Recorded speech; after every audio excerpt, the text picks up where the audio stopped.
Hello everyone, welcome to the Statera podcast. Tonight I'm joined by Stef. Hey Stef, how you going? Very well, my friend. How are you? Yeah, very well, thank you. It's always a privilege and an honour to have you on, and thanks again very much for being on here. Aren't too set yet on what we're going to speak about, but we're just going to start opening some dialogue and go from there. But I guess first just how things been with you, Stef, and what's been going on in your... Very, very interesting times for me, mate. Very interesting times. I'd like to actually... I've been exposed to diverse information lately. I'd like to experiment with something. So first time. And I want to ask you permission if we can engage in almost like a meditation, like a reflection. Mm-hmm. Okay, almost like we'll call it a pause. Mm-hmm. So we're pausing and we're reflecting and we're being mindful. And if I'll run through it first and I'll explain. So I'll give you a visual, practical demonstration. Mm-hmm. And if you could maybe have your eyes closed as well, I'll close my eyes. Mm-hmm. Have your eyes closed and just tune into what I'm saying, and then I'll give you the reasons behind it. And I think it's I'll probably go now on the onset and say it's an exercise and a practice in expressing authenticity Mm-hmm. and mindfulness and openness and truth. Something that I've been, as you know, quite well. Something I've been working on, especially the last 8 or 9 months, Mm-hmm. and being true to who I am. Mm-hmm. Mm-hmm. But I won't go into too much detail now. If I can just go with it, and then Sure. I'll provide an explanation, obviously, for the audience and for yourself. And then Yep. I'd appreciate if you could get into that space as well. Yeah, sounds so good. we Please just close our eyes, and Mm-hmm. your hands can be wherever they want. I'm just going to. Can the audience members join us as well? Yeah, absolutely. Yeah, maybe they can join. They can join us when they. Yeah, definitely when they. When it's your turn. Okay. They could join us, and they could then connect to the essence and the energy of what we're about to engage in terms of the conversation discussion. Cool. So we'd open them up for that. Did you get that, everyone? We'll go through it. I'll go Nice. first, and Sure. I'm working on it. So first time. This is the first time doing this, so I'm sure I'll be fine. I'll go first. Okay. So just start with. I won't say too much now. I'll give it explanation later, but I'm just going to engage in some deep breathing first. Mm-hmm.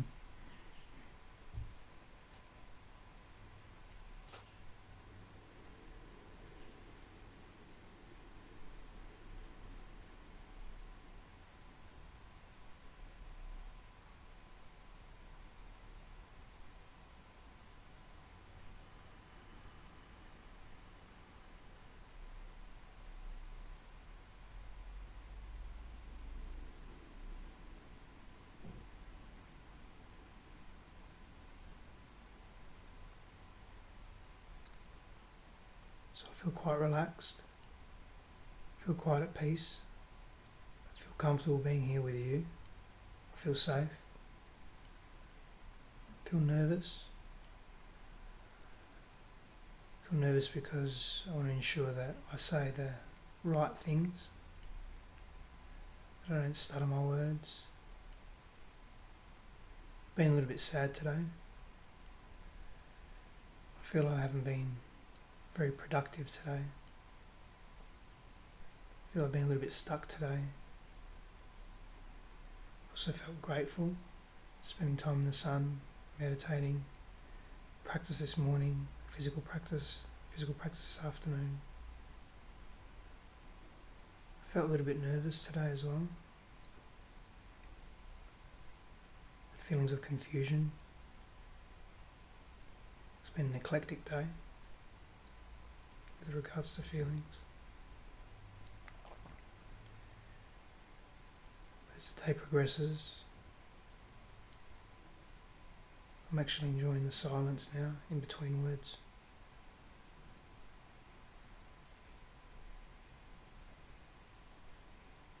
Okay.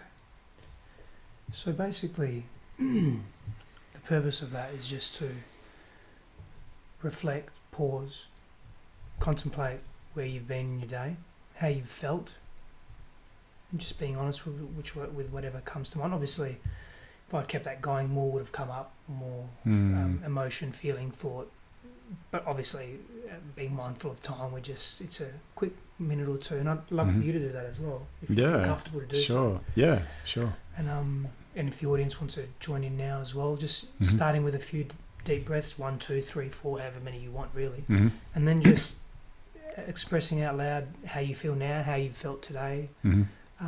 Short, as probably elaborate a little bit too long, but if we can, short, succinct adjectives is great.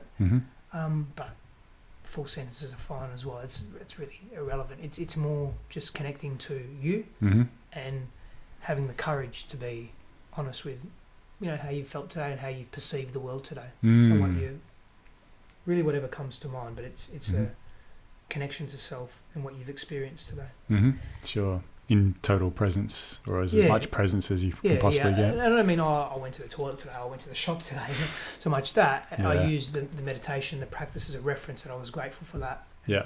Because that feelings of gratitude came from engaging in that practice. Sure. So, I'll let you do your thing, mate. All right. And everyone else, please join in. Or press pause, perhaps, and then you can join in.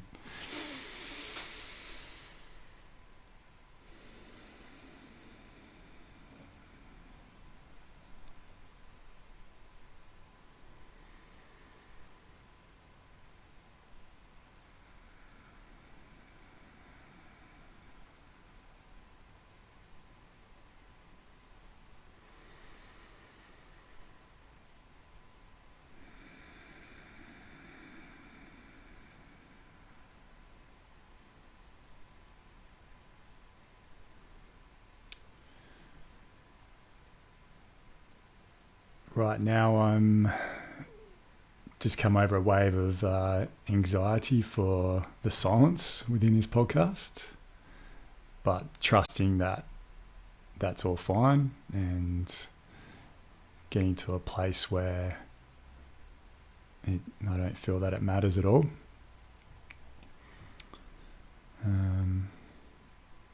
Very grateful for you being here, Stef, and for doing this with me. And very grateful for those watching.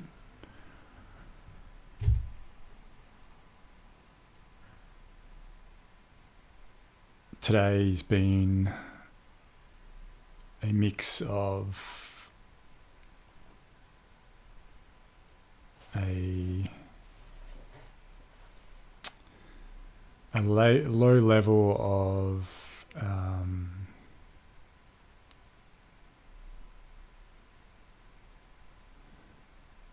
discontent with the pace at which I'm moving and which I'm creating things at the moment, but also understanding that's based on an old paradigm of the Protestant work ethic, Puritan form of success.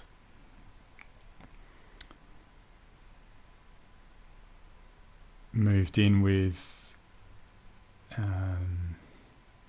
quite real joy and appreciation for my university studies and a lecture that I had this afternoon with an amazing lecturer, and on a topic that I have a great deal of interest in.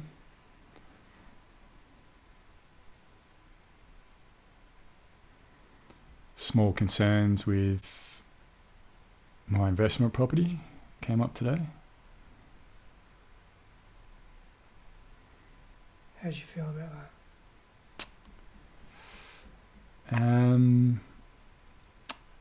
It came up, I looked at it, and then I released it as what has occurred is beyond my control and nothing that can't be fixed or sorted out.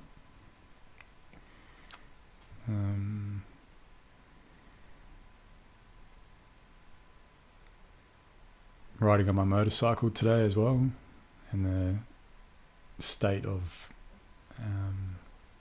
pure presence that brings you into, and awareness. I realised today on the motorbike it's actually been a very good teacher for me. And also peace obtained just by sitting on the Swan River after my lecture today and helping to understand that despite any concerns, anxieties, fears, that I'm very, very lucky and fortunate man.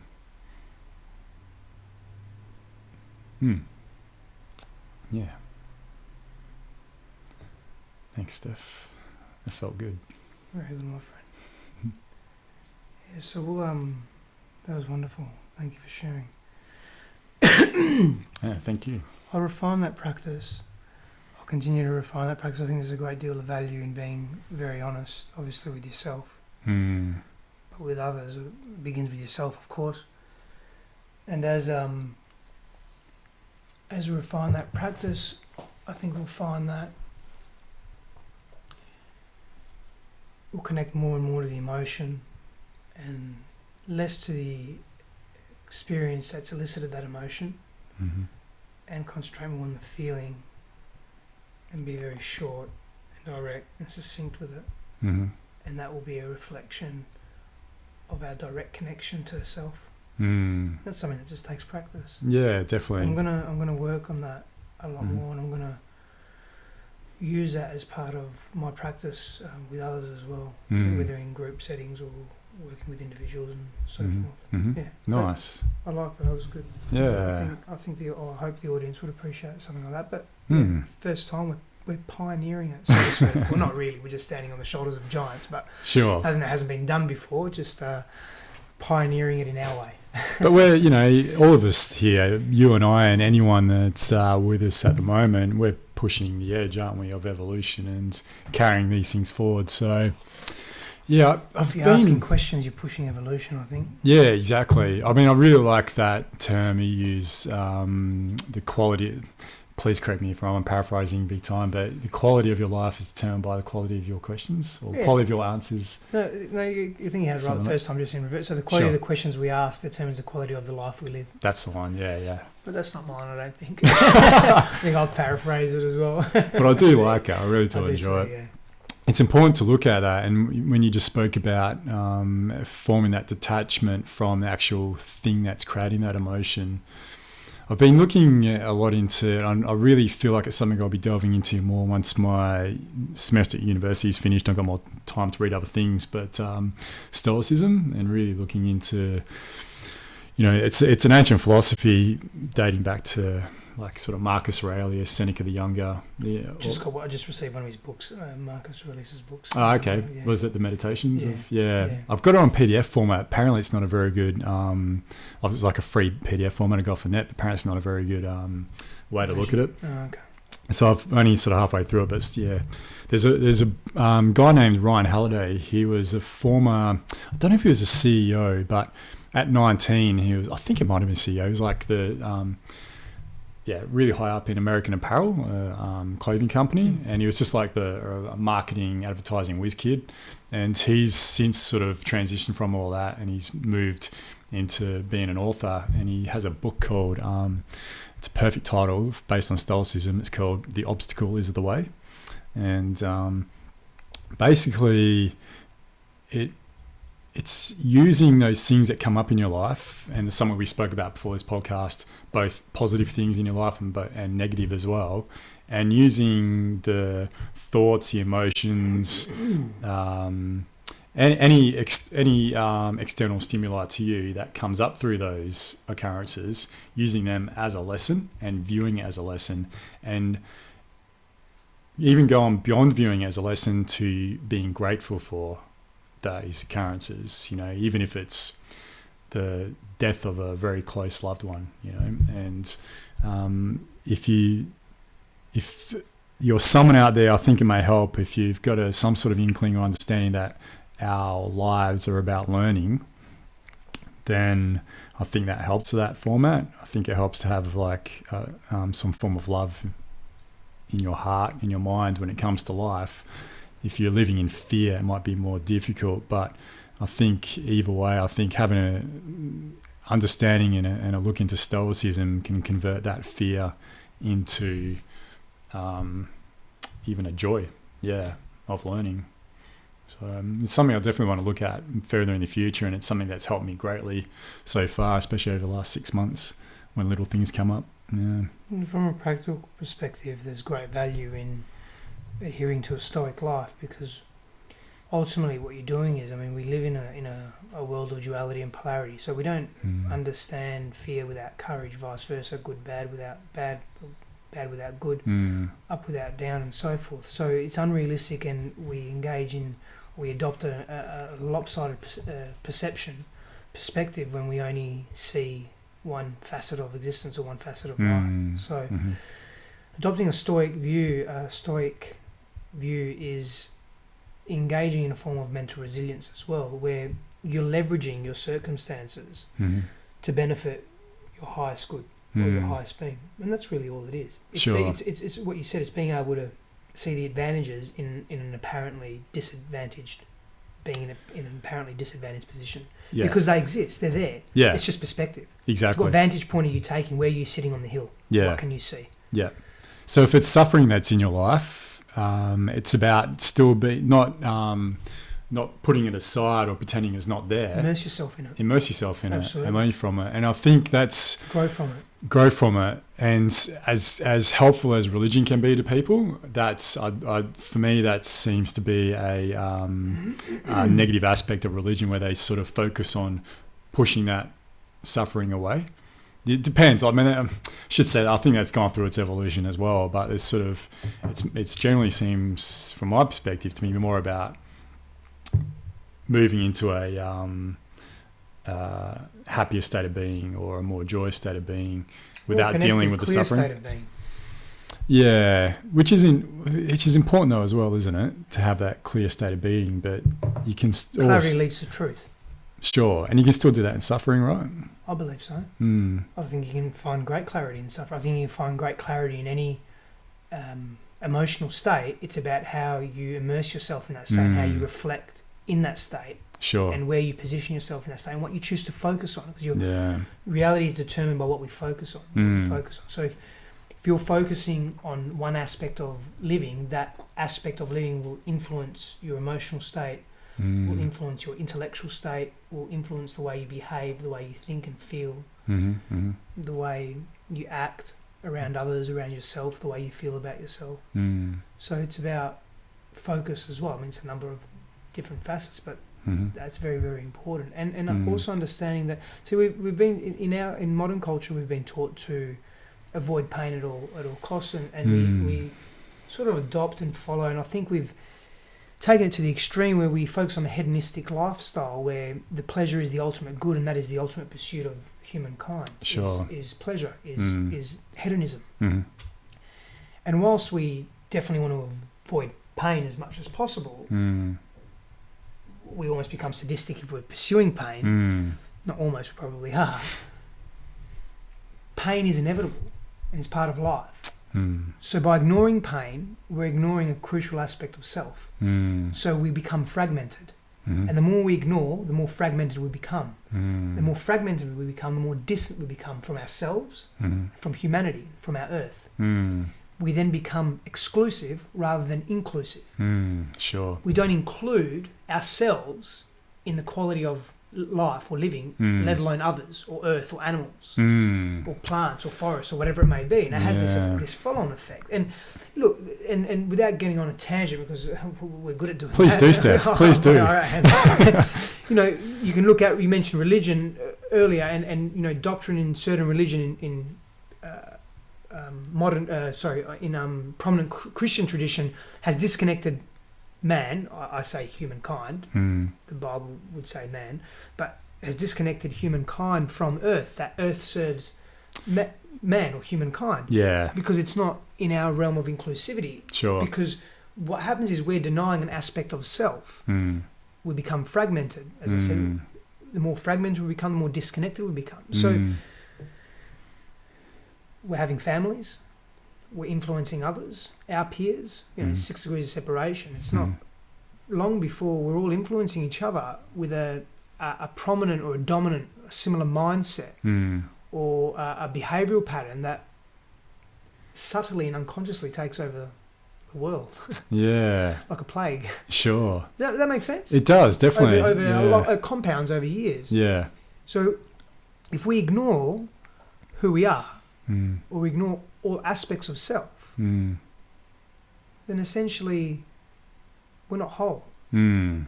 and we're never going to be whole. Mm. So when we're offering ourselves to others, whether it be in an intimate relationship, or all relationships can be considered intimate, Mm. whether it be being of service in some capacity, we're actually, something's better than nothing, but we're not whole. We're not offering ourselves in whole because we don't understand ourselves, because we choose to ignore. And it's easier said than done. Right?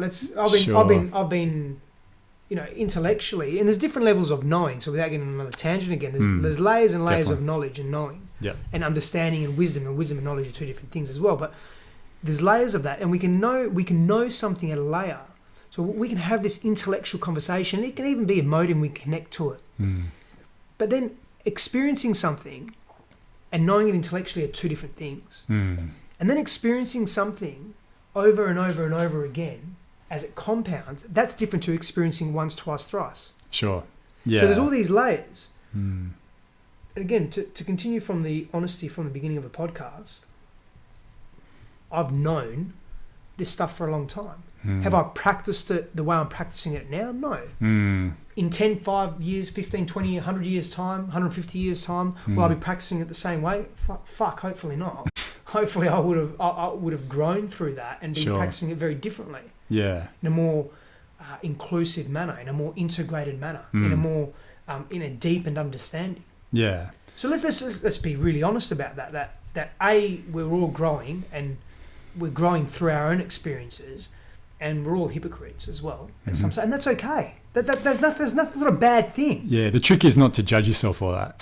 That's the hard part, though. Accept it. Yeah. Accept it wholly, and accept it with peace in your heart, and say, this is where I'm at now, and I'm okay with that. I'm okay with that because I see where I'm going, and I see how I'm behaving and what I'm doing, and where I want to be and where I want to go. And I'm okay with where I'm at now. And it's a phase, it's a stage, it's a process. Sure. What we spoke about earlier, just half an hour ago. It's about, what was the word you used? Did you say integration? Is that what it was? Yeah, integration. It's an integration. Yeah. So you need time for that integration to take place. And time is, I suppose, not bound by actual time, or is really bound by experiences, deepened experiences, and intent. So intent behind those experiences. Why, where we go with query for a moment, why are we doing that? Asking yourself a question, not to critique yourself or to get lost down a rabbit hole where you ask 1,001 different questions, but to connect to that question, to connect to your intent, and then pay attention to your intention, and then practice your intention, and then be patient through your intention, and then be persistent through your intention, so that it has time to integrate. That's the one constant, isn't it? Is the intention, and that another phrase I really like is where your intention goes, your energy flows. So it's about keeping that intention, keeping mindful through that process. And I agree with you. A lot of the things I've spoken about on this podcast, I've written in my blog, the stuff that I don't necessarily practice. And I'll even judge myself for being hypocritical about it, or I did previously. But it's more, I'm writing it down to put the intention and the attention, I guess, towards that focus and towards that. It's part of your growth too. Part of my growth, yeah. And understanding that, that I might trip up along the way, and I might do something wrong and not behave the way I intended to. But that's all part of being a human being and growing. I read a wonderful book, just finished a wonderful book a few days ago. Mindset, it's called. I can't remember the author now.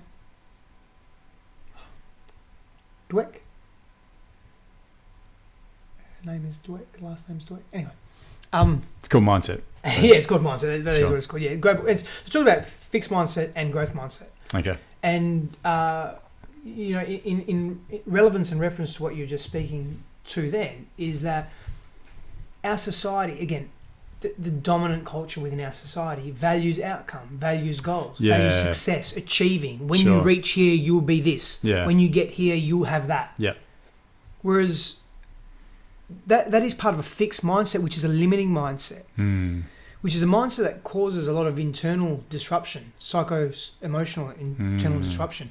Whereas a growth mindset says, the achievement. This is part of it. It's a lot more extensive than this. Sure. The achievement and the outcome, the goal and the objective are fantastic. Mm. But more importantly, what can I learn? And how can I challenge myself? Because if I'm getting there easily, if I'm coasting to that objective that I've laid out for myself, or that society or an external presence has laid out for me, yeah, that's great. I've got the certificate, I've got the diploma, I've got the degree. It's an achievement still. Yeah. But what have I learned? And how have I grown through that? And have I been challenged? Have I expanded my awareness? Yeah. And that's the priority of a growth mindset. And if something's too easy, it's like, well, how can I make this more challenging? Not in a narcissistic way. How can I make it more challenging so I can learn from it and really enjoy that learning process? And that's just a conditioning. That's an aspect of nurture. It's how we're brought up. It's a language that we use. It's a language that we use with our children, the language that we use with our friends and our peers and our family and our social circles and so forth. And that language has been indoctrinated into us for some time. Yeah, definitely. Yeah. So like when people, when they'll have a goal but they'll trip themselves up, they'll make it harder for themselves through either fear or feeling of unworthiness or whatever it may be. No, I'm not referring to that. Sorry, I should be a bit clearer in my explanation. It's just something keep it really simple for a moment. You have a math problem, and you obviously need to attain an objective, and that is the answer to that problem, to that equation, and you achieve it quite effortlessly. Then you want to build yourself up, you want to make it harder. You don't just want to stay there and be complacent. You want to build that. So I'm not talking from a negative perspective where we're coming from fear and we make life difficult for ourselves because we're coming from a place of fear. No, not at all. Fear of success. Yeah. No. Put that aside from it. It's probably a separate subject. It's more relishing in the challenge of life and not being complacent. Yeah. And valuing the challenge. And valuing the challenge that life itself has. Not that we place a negative challenge on life, but we have to make it difficult for ourselves because, we're sadistic. Not at all. It's finding, understanding rather, I've achieved this or I've gone through this process and this is what I've learned. What's the next step? It's not about just the objective, it's about the process. The process. You know how they say, there's an old saying, it's about the journey, not the destination. The destination is a product of the journey, of the process. And there's various facets to the destination. It's not just an objective I've got here. It's what happened on the way there will influence what that got there looks like. Sure. Yeah, so that final manifestation of it. Yeah. Does that make sense? It does, yes. Yeah. But I suppose that's where I'm trying to go with that. Sure. And so over the last 8 or 9 months sort of working on this and having that, and obviously you only just finished reading this book, but I'm assuming it's something you're incorporating into your daily life. I finished reading the book, and look, at the moment I suppose from an objective point of view, and I'm probably caught up a little bit too much in the objective point of view. I'm reading about a book or two a week. Okay. Which for me is really, really, it's good. Some people read a book a day or 2 books a day, whatever. I wish I could read a book or 2 a week. That's sort of where I'm at the moment, which is great, and I appreciate it. But sometimes I find myself, I've got to make sure I read X amount of pages today, which is fine, but I focus too much on that, and I sort of, not that I miss the message, but I think I could absorb the message a little bit deeper. Just as a side note, so me just being, not critical of myself, just being I'm just observing that, so I can make some transformations around that. Yeah. Can I just quickly put in another thing with that? How are you with listening to, if it's an audio book or a podcast? Are you able to obtain or retain that information just as well? Yeah, so look, I probably on average, really whenever I'm in the car, I'll listen to a podcast or audio book. So I'm probably listening to a minimum 30 minutes a day on audio book, alongside the books that I'm reading, alongside articles that I'm reading as well that I'm exposing myself to. Sure. So what is that? Do you find that, because for me, I've really struggled these days to obtain information through reading it. I don't digest it as well as if I'm listening. I'm very much a listener. Just listening. Yeah, which is nothing. It's just the way I am. But for you, you're able to accomplish both. Is there a different mindset? Is there a different? Do you have to turn something off and on to be able to switch between the two? No, I don't think so. But it does require the reading requires more discipline for me, I think. Okay. So it's something that I'm quite mindful of. So whilst I'm not forcing myself to read, I quite enjoy it. There's a little bit of tension and apprehension there in that dynamic between the book and I. If that makes sense. It does make sense. Total sense. Yeah. So just figuring that out. But I enjoy the reading, and I enjoy the learning that I'm getting from it. And I also enjoy the fact as well. And I know just a moment ago I said it's not about focusing on the outcome, and it's not about focusing on the outcome, but the outcome's part of it because. For me, it's important to set goals and objectives for yourself, and those goals and objectives can be part of the learning process too. Right. Because I'm attentive to that learning process, and I ensure that and sometimes I'm slower. Sometimes I'm only reading a book every week and a half, because I'm putting the book down and I'm meditating, I'm contemplating on those thoughts. So I take the time and I say to myself, I want quality information here that I want to absorb. And if I'm just going to get through the book really quick and speed read, which I practice doing that too, and I'm not getting the most out of the book, I can tick my list that I've read a book, but what have I got from it? Do you know what I mean? I do. That's an imbalance for me. Sure. I'm happy to read 4 books a week if I'm satisfied with the absorption of learning or growth that I'm getting from it, and then applying that in my life and being able to have a conversation with you about the growth mindset versus fixed mindset, the principles of that book. For that book as an example, right? But if I can sit here, I just finished the book a few days ago, and I say to you, I can't really remember it. Oh, well, I've read 300 pages, and what does that mean though? Sure. Just to say you've done it, but what do you actually know from that? Correct. I think that's been an issue with my university education because I've had 4 years, I've been studying full time. That's systemic though, mate. Yeah, you just have to, I've had to write, it doesn't help that my main, so I'm doing 2 majors, but one of them is a design major, which can't be quantified, the hours. It's just open-ended. I could spend 100 hours on it each week, or I could spend 10. Yeah. I'm tend towards spending a lot more time with it because I do things a bit slowly, but when they're not yet trying to fit in time to read and then space to read. I just found, I think I've trained my mind to just start skim reading and not really taking the information as well as I possibly could, which has been a detriment to other aspects of my reading and learning. I think laziness, probably. No, I disagree. Okay, let's just explore this for a moment. The beauty of query. Sure. Why do you feel you've been lazy though? So before we continue, in my head I have a predetermined answer to this that contributes largely to your circumstances. Not fully, because you're a part of that. Yeah. And the reason I've got is somewhat external to you, but I still have a belief around it. But let's just explore it anyway. So why do you feel you're lazy? Because I haven't given enough. I could have given more time and put more attentiveness into what I was reading, and perhaps using the hours spent on the design side of things as an excuse. Who dictates that? Who dictates the hours spent, and who dictates where your attention needs to go? Yeah, well, I guess me. There are recommendations given by a university, but I ultimately am the one that dictates that. See, for me, and having spent a lot of years at university, part-time more than full-time, but nevertheless being part of that system, and this is just my perception, of course. Mm-hmm. And this isn't a value judgment. This isn't good, bad, or ugly. This is just what I feel. And we're talking about education paradigms here and education models, right? That's what we're really essentially getting to. Mm-hmm.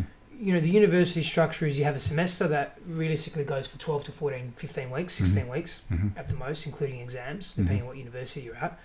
And in that, let's say 16 weeks, you have X, Y, and Z that you need to accomplish and X, Y, and Z that you need to learn.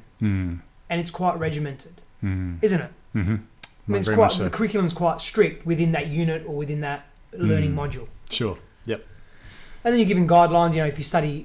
If you've got X amount of contact hours, you should be studying X amount outside of that external to your contact hours and so forth, as a guideline. And seek tutoring if you need it, and so forth, and read these books. But it's quite structured, isn't it? Very much so. Yeah. Very few mainstream education paradigms or models allow you to deviate and be very creative outside of that learning criteria. Correct? Right. That's right. So where I was getting to before is that largely in part you're dictated, that's maybe too much of a strong word, Influenced, perhaps? Influenced, guided, informed, as how to study and what to focus on. Sure. Regardless of how much you think you're in control of it. And I'll tell you why. Because you're not going to university to get an F. You're going to pass. Yeah. At least. At the minimum, you're going to pass. And you're going to learn, sure. But whilst you're learning, somewhere in your mind you're going to say, most of us would say, so you can still fail and learn, absolutely. In fact, when we fail, we learn even more. Very much so, definitely. In fact, we probably learn more when we fail than when we succeed, so to speak. But somewhere in our mind we're saying, whilst I'm learning, it would be nice to actually get that piece of paper because I've put 2, 3, 4, 5 years of my life into it.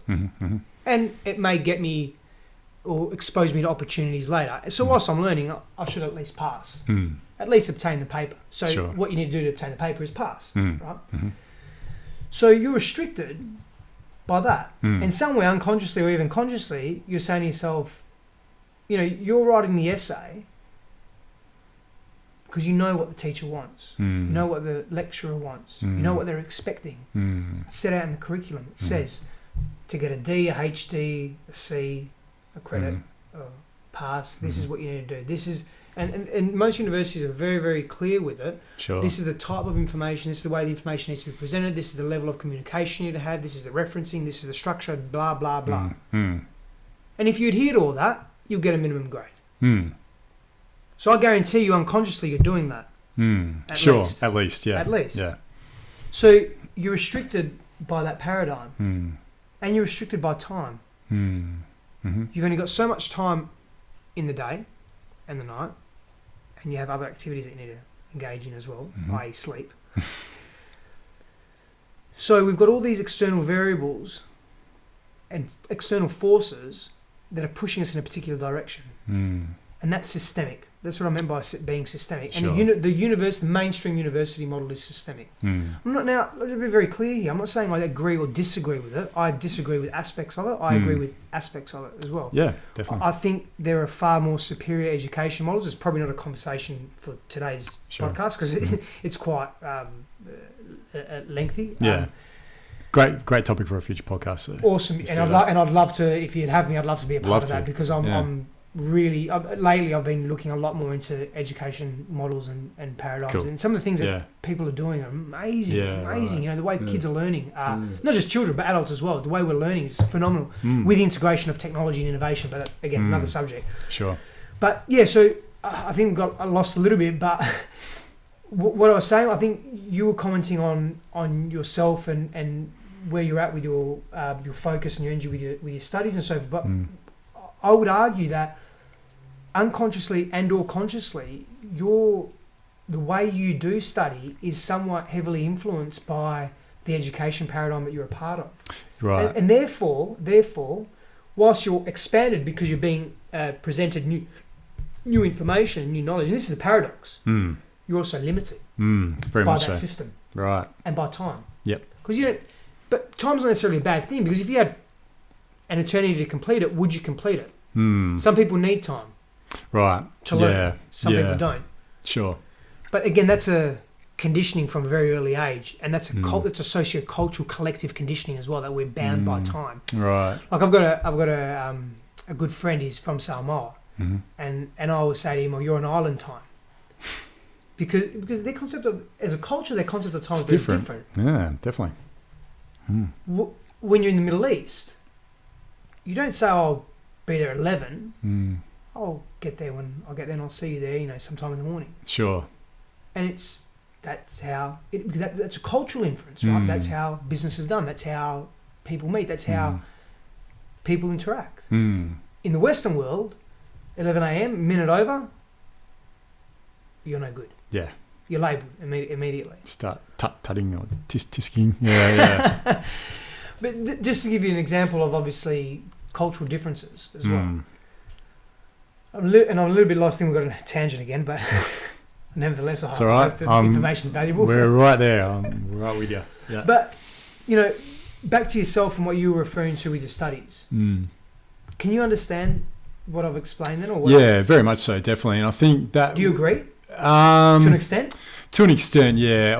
And there's a little bit of disappointment within myself because I knew going into my university studies 3 years ago that this would be the case, that I'd be opened by the institution of the university, but I'd also be bound by it as well. But I'd put an expectation on what those boundaries would be. Yes. And in actual fact, the boundaries have been something completely different.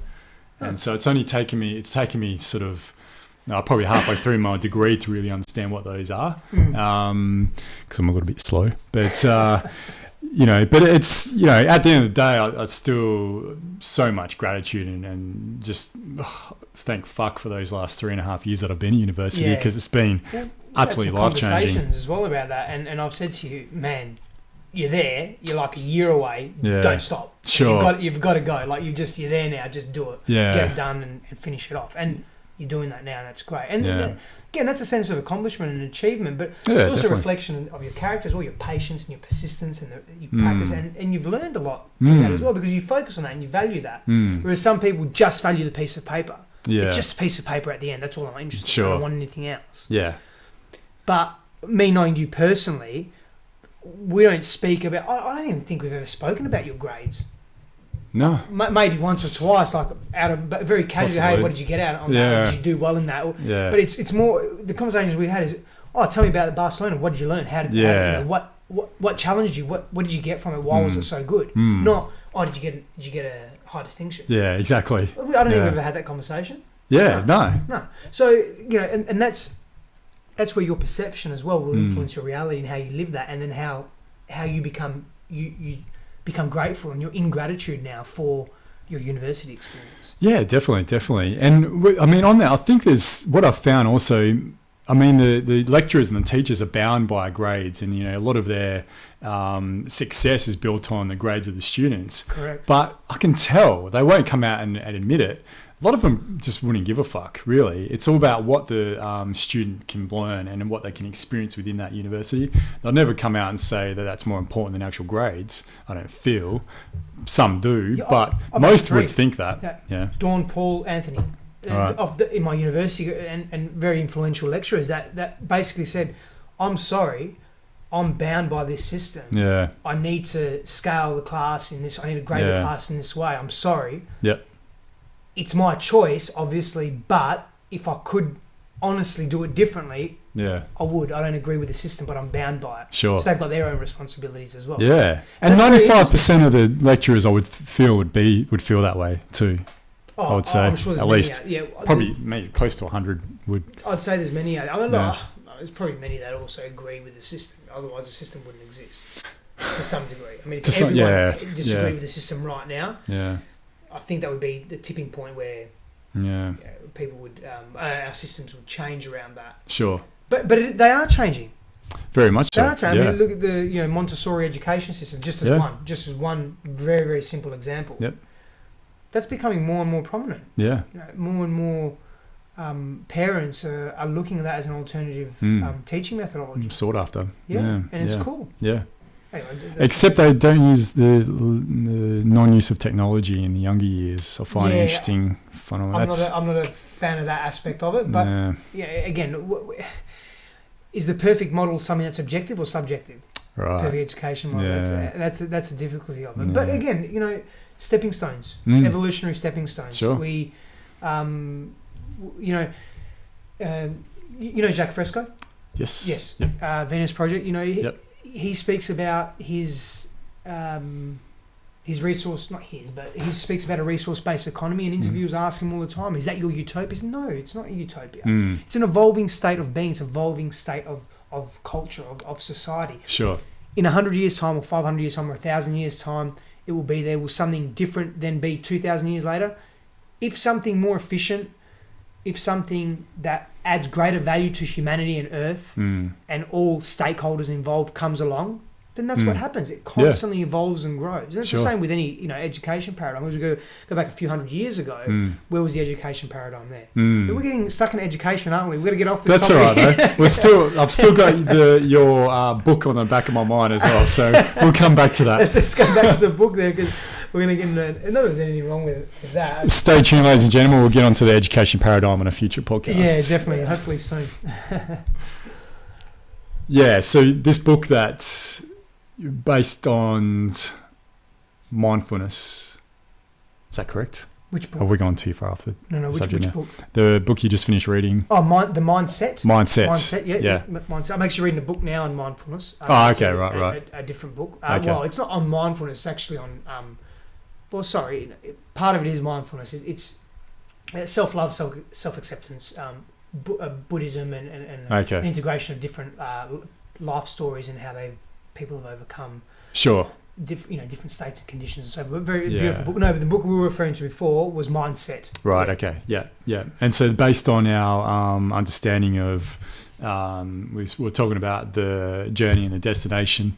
So having those as a fixed sort of site, but there's advantages and disadvantages. Well, we're limited. When we have a fixed mindset, we're limited. We really limit ourselves in our ability. We limit ourselves in our potential and the expression of our potential. We limit ourselves in what we can experience. When we have a growth mindset, we embrace challenge. And it's what we were speaking about before. We embrace fear. We don't ignore fear. We embrace fear. We don't... some people do. Some people put themselves in very fearful situations like base jumping or gliding or whatever it may be. But again, that probably different reasons. But we don't.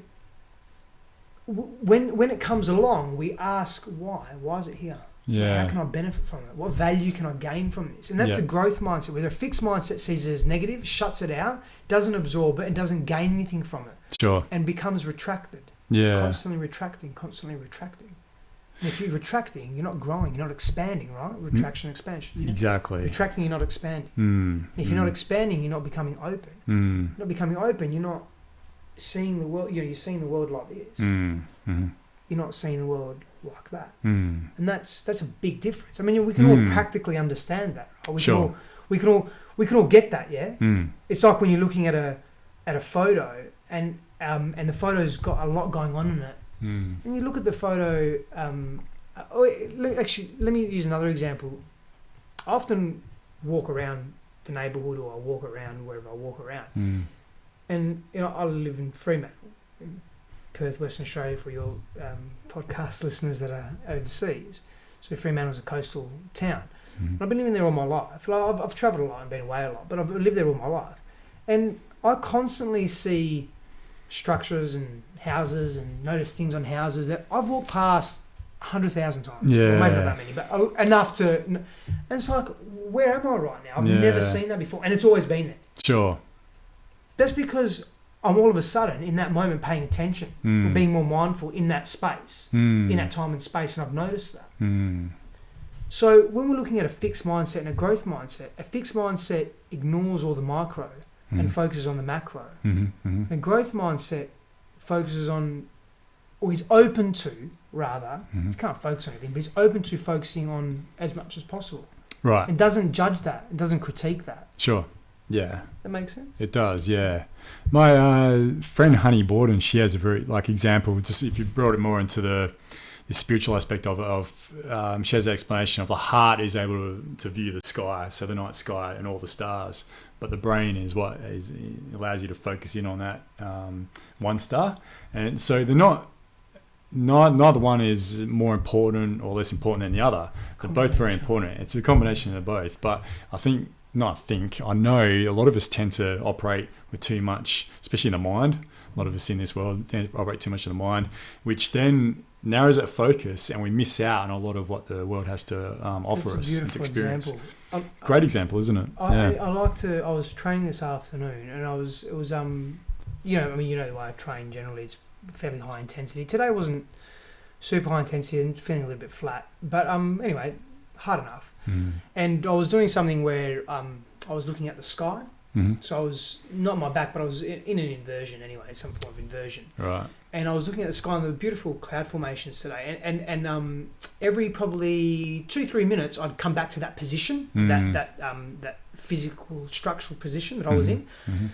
And what I was doing was I was focusing with my mind to do a couple of things. A, deal with the intensity, so the breathing and the lungs and the blood flow and the pain and so forth, as a coping mechanism. So to not as a distraction per se, but as a complement to that. Well, I suppose it is a distraction, but it's a distraction by absorption. I won't go into it too much, but focusing on the clouds. Yep. And the more I was focusing on the clouds, the more I noticed that obviously every 2-3 minutes the clouds would change, right? Because Earth's moving, rotation, and so forth is moving. Sure. So I could never focus on the same thing. Yeah. But the more I just focused on the sky, the more I physically felt, and you might say it's because your lungs, you're breathing hard, but it wasn't. It was different. The breathing was different. Yeah.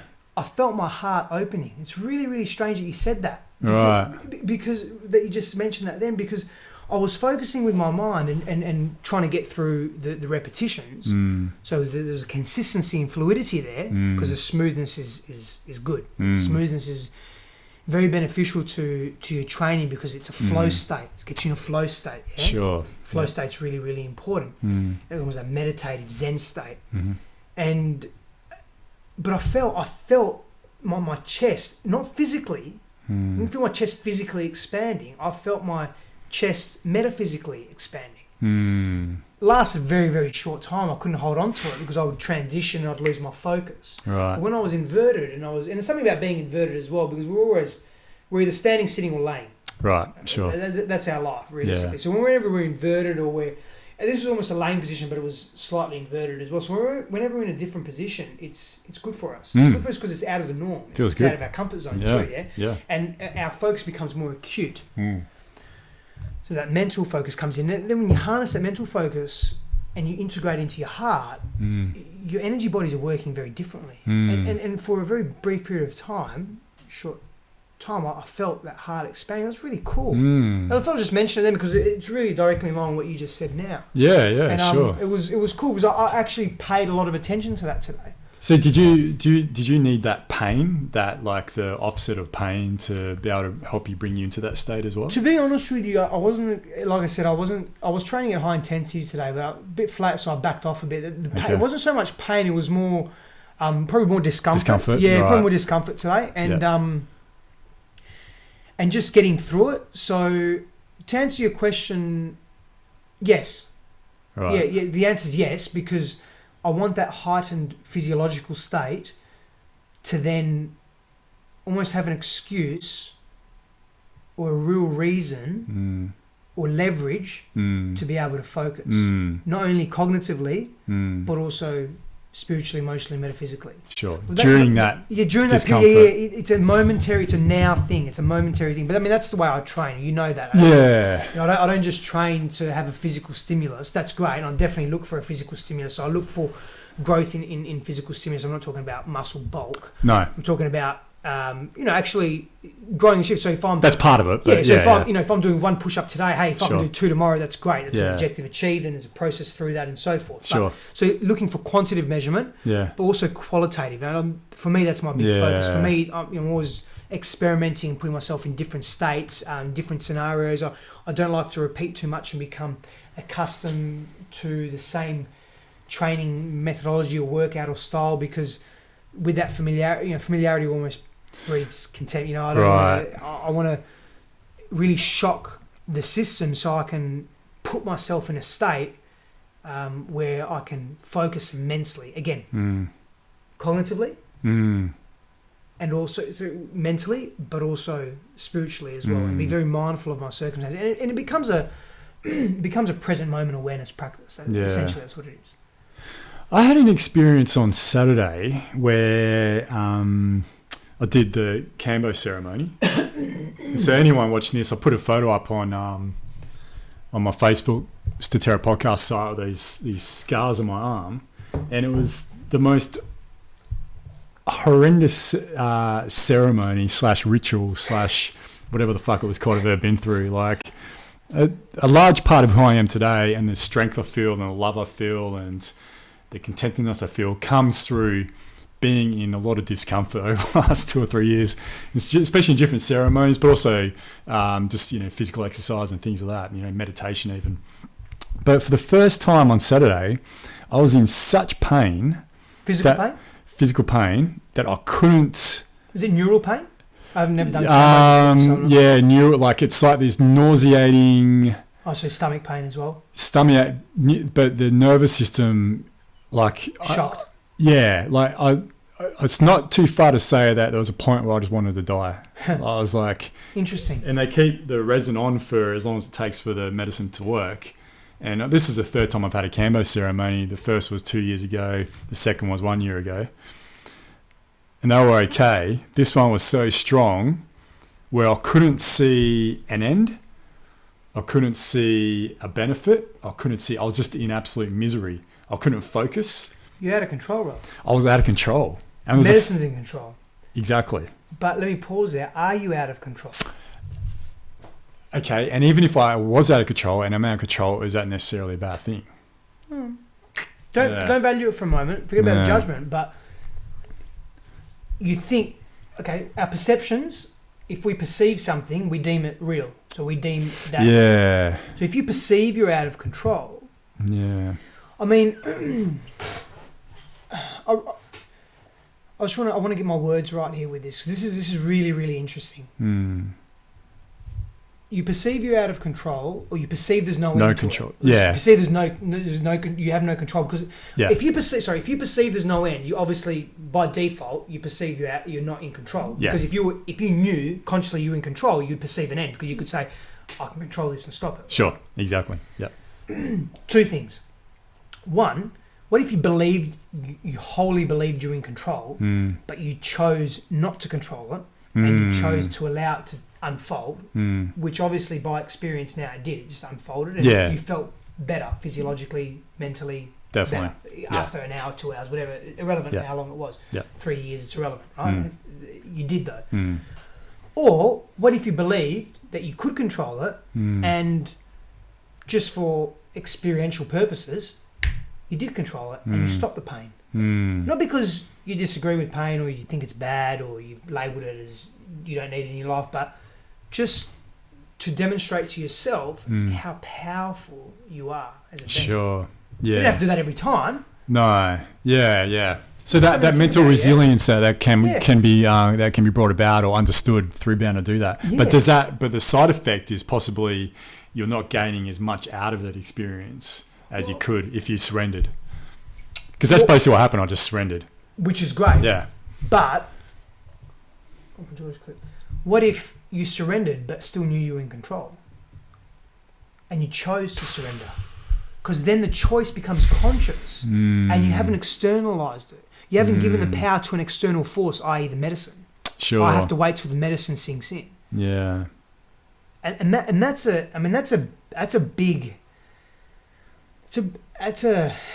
deep state to be in. Yeah. So I agree with the surrendering. Surrender all day, every day. Surrender all the time. Sure. And as often as possible, we become empowered when we surrender. Definitely. What if you're conscious enough to choose to surrender and not have the perception or have the reality within you saying, my state of being is being controlled by an external or an externality. Rather, I'm choosing to surrender, and if I want to, this is essentially we're speaking to the power of the mind, yeah? We're speaking to the power of consciousness, to the power of us as who we are. Definitely, yep. And I choose to now surrender. What's the difference between choosing to surrender and believing, and this is a question now, so it's not a rhetorical question, this is a question. What's the difference between choosing to surrender and being in absolute control, but choosing wholly to surrender, as opposed to surrendering because, fuck, I have to. I've got no choice. I'm being controlled. Sure. What's the difference? And maybe don't answer it now. It's not a rhetorical question, but maybe don't answer it. Maybe let's think about it and let's... Yeah. I'll leave my ego aside and maybe we'll put it aside for a little bit. But, yeah, I understand what you're getting at, though. Yeah, definitely. And that's an important... I think it's really an important thing to look at as well. Or to maybe not understand, but I think that would also... Could that perhaps evolve as well? Our understanding of that through experience. Yeah. Everything is susceptible to evolution and growth and expansion and change and transformation. I believe so anyway. Yeah, for sure. We're all open to that. We all have those tools. We're all equipped with those tools. Leave the question maybe. I think it's an important question because I think it definitely leads to a greater level of self-awareness and empowerment and answering that question, understanding that question understanding the answer to that. And it's an ever-evolving answer, I'm sure. Yeah. But understanding the circumstances around that can really place you in a very different frame of being when you approach situations such as that. Sure. Which are quite scary. And the real juiciness of that question is actually, it's not the actual two questions themselves, it's that space in between. You know? Yeah. Like that's where the real juicy part and real thorough understanding of who you are, it's in that space in between. Well, there's a great level of awareness there, isn't there? Yeah. A, from just looking at those two questions, and then B, I believe, if you choose to surrender with consciousness and active choice, I think there's a greater deal of space there. And it's that space where the truth is found, or your truth is found, or your truth is expanded upon, and where you can get you can get more and more and more from that. Or greater depth, greater understanding of self, resolution. Yeah, because on the flip side, perhaps we're entering into the understanding or realm of faith then instead, right? Leaving things to like a, putting your faith into something rather than faith into yourself, yeah. Well, but yeah. We realise as well that something and self is the same. But it's about being conscious about it. And that's really what I'm getting at. It's about, there's nothing wrong with surrendering. There's no wrong or right here anyway, but there's nothing wrong with surrender.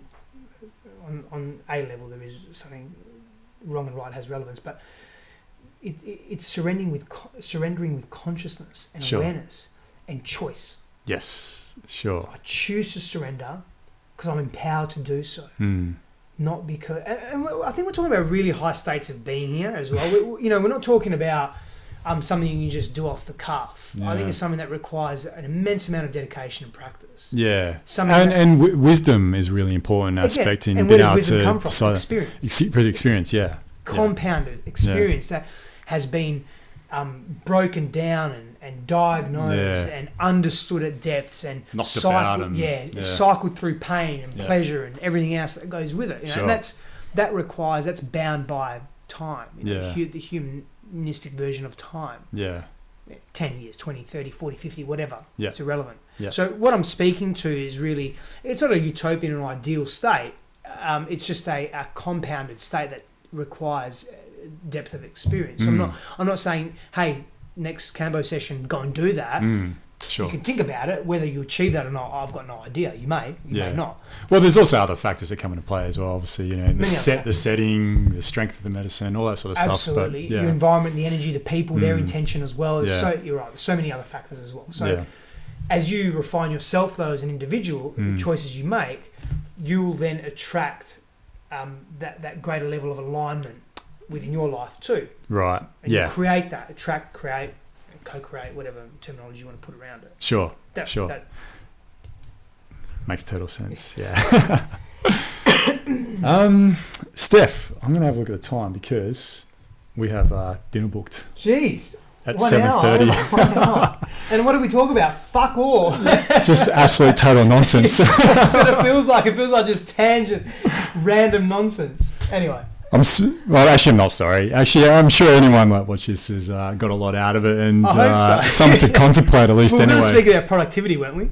Fuck yeah, we were, weren't we? Next one, as we always say. Next one. We'll have to start making a list. I actually want to know I'm very interested to see your written description of this and what you title it. Do you know what? I actually hate writing the description for each episode because I'm like, what am I going to put? Some episodes I should say are okay. They're a bit more succinct and keep a theme. Directed, you're very But when it's like with you or, I got another couple of friends over, I'm just like, God, it just goes everywhere. So it makes it quite difficult to write a description.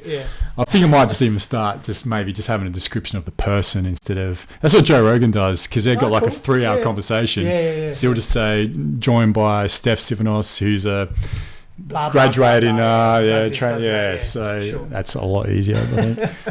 Tim Ferriss goes one step further and has show notes and things like that, which I've contemplated doing. What's that? So basically he'll go each subject that is brought up in the podcast. At the minute mark or the 12-minute mark.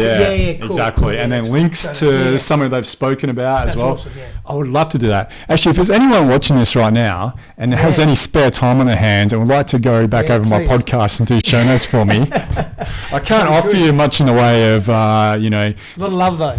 Yeah, a lot of love. I'm good at massages and things like that, but maybe not monetary compensation just now.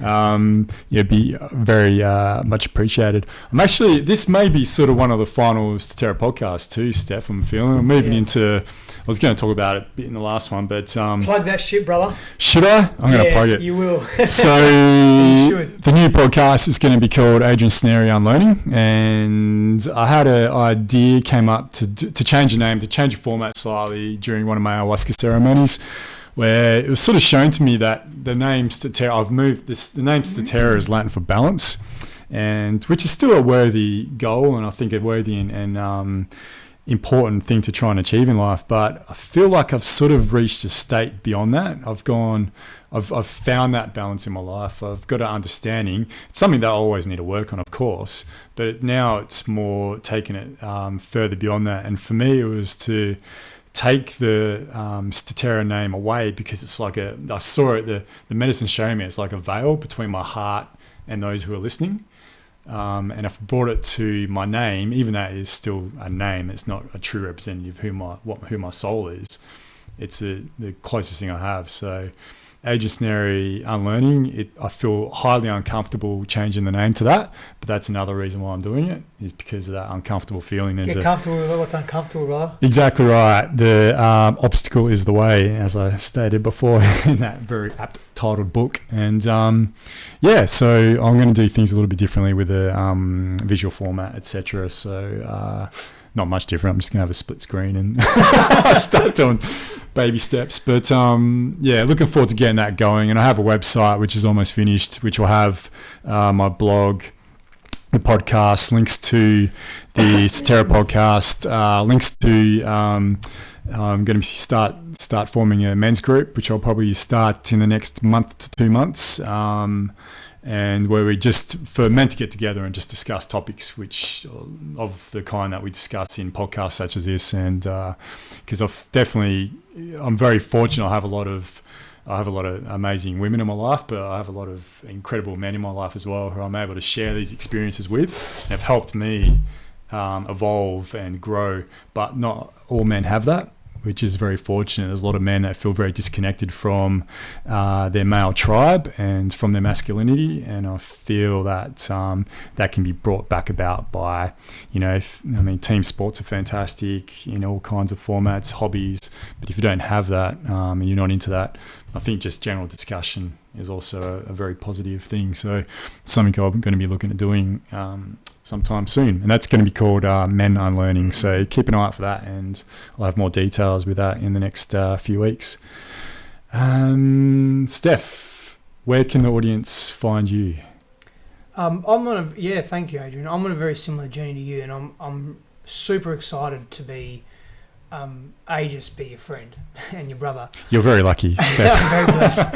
And I know I feel that, and I feel very much like you. I've got amazing people in my life, yourself included, one of them. And I feel to be on a very similar journey to yourself. I suppose I should look to you and to the audience. The camera's up there too, the little blue one. Okay. Yeah. So, hello. StefSifandos.com, StefSifandos.com. I won't do the phonetics for you. www.com, .stefsifandos.com. That website will probably be up a little bit later than yours. I think yours is ready in a couple of weeks. I think mine will probably be ready maybe 6 weeks, 8 weeks, maybe a month if I'm lucky. Sure. if I work on enough. But again, I've had a blog for a long time now, a number of years. It was originally called Sweating Blood, and there's a philosophical connotation to that as well, and a metaphysical connotation, but also a physical connotation. We used to train pretty hard years and years ago, going back about 10 years or so, 8 years. And now I've got the labyrinthoflife.com.au, and that's been my blog.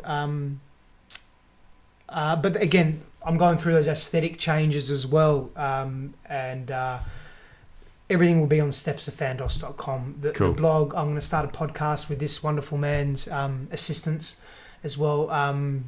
All my programs and group training and group coaching and everything will be on that. I won't go into too much detail now. To be honest with you, I'm working a lot of those details out. I've definitely got the framework for it, and have had for many years, and now refining that. But All the website's going to be super comprehensive. Going to have a lot of information. Going to have, I think, a great deal of resources on there as well. All free, complimentary. And you know, I want to get information out there. What I believe my truth is. So, to reiterate, I'm really honoured to be on the journey that I'm on, but also honoured to be on a journey with you in tangent and to be able to work. Well, I foresee to be working together with you, because I think for me these podcasts, we are working together.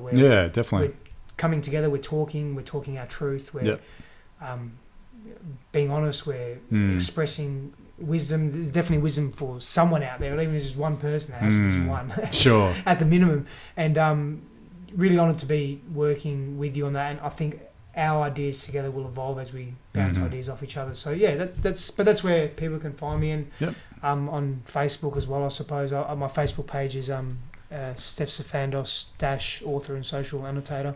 So you can find me there as well. But everything will be on the website. It'll be all links to the website. It'll be up very soon. Nice, cool. And I'll put links up for that as well on the YouTube. I think we might leave it there, Steph. And go and eat. I'm looking forward to it. Going to Solomon's, great little. Is it organic? Yeah, it's all organic. Yeah, all organic. Do they describe themselves as organic though? Yeah, definitely. Yeah. Organic. They do. I mean, they do vegan, vegetarian. They do paleo. They do meat and stuff. But it's all organic. Yeah, they got quite small selection of meats, but more based on that paleo side. Yeah. But looking forward to that, and I'd just like to say too. Yeah, it's just I found it's interesting. Like our friendship is really sort of. I think there's definitely that whole idea of attracting people into your life that as needed, and you're very much have been that for me, Steph. I think we've come into each other's lives at a point in time that would almost be, I'd almost say, critical or crucial, not to make my previous life or your previous life any less important, but there's something quite. Profound, brother. Yeah, something going on at the moment. And the thing is, we're not the only two going through it, obviously. It seems to be this worldwide movement at the moment. And we're just, different people are drawing themselves to each other and based on our needs and necessities, I think. And, through the use of technology as well, but also just energetically, I think we're able to be able to come into each other's field, learn from each other. And that's really the whole reason I do this podcast, to put it in selfish terms. That's why I get amazing guests like yourself on and others on here.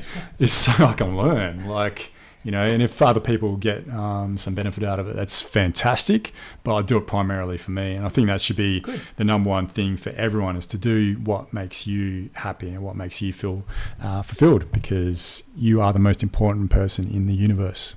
Hard lesson I've been learning. It's a tough one, isn't it? There's a lot of guilt that comes from not understanding that. Learning in the right way, though. Sure, exactly. Learning in the wrong way, and that can be harmful to others. Exactly right. Definitely. So it's something that through mindfulness awareness you can really get a better understanding of. So we'll wrap it up there. All right, guys. Thank you very much, and we'll see you possibly next time as the Adrian Snary Unlearning Podcast. Thank you very much. Guys, thank you. Very good, Brian. Thank you. Awesome. That was fantastic. Yeah, it was good. The hour went very quick. Didn't it?